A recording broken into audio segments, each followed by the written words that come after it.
Hey everybody, it's Renee. Today we're going to talk about James chapter 1, verse 4. It says, "And let steadfastness have its full effect, that you may be perfect and complete, lacking in nothing."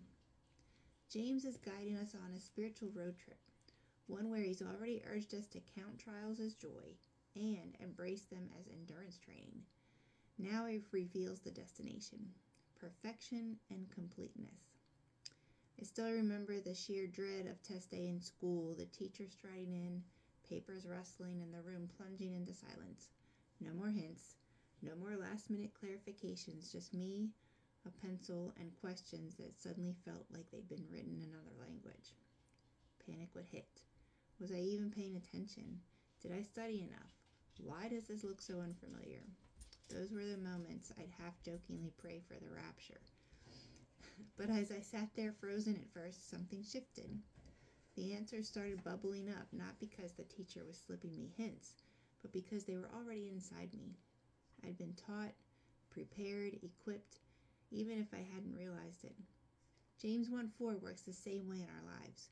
We often think God sends trials to prove something to himself, like he's grading us from on high. But he already knows our hearts inside out. This test isn't for him, it's for us. He knows the strengths he planted in you, the resilience you didn't know you had. The real question is, will we lean into him when he's already taught us things? Every trial brings a choice. How will we respond? And if we choose faith, there's a promise waiting. James says we'll become perfect and complete, lacking nothing. That sounds almost too good to be true, but let's unpack it a little bit. In English, perfect conjures up our flawlessness, but the Greek word actually means mature, fully developed, and whole, like an apple tree that's not just sprouting, but bearing abundant fruit after seeing seasons of growth, storms included. Trials aren't meant to strip us bare, they're designed to make us whole, to grow us into believers who stand firm no matter what comes. So let's be honest.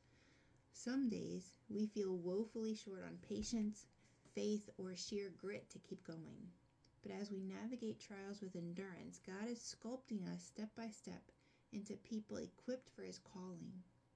We might not see the full picture of perfection this side of heaven, but we can trust the journey, knowing the one who began this good work in us will carry it to completion. So next time life feels like an unending exam, remember the teacher may seem quiet, but he's right there in the room. You have what you need to pass this. God isn't out to shatter you. He's building you whole, and when the bell rings, you'll emerge stronger, wiser, and more complete than you've ever dreamed. So as you go about your day today, think about how can you identify areas of your own life where perseverance is needed to achieve spiritual growth? What steps can we take to embrace perseverance in those areas? Talk to you later.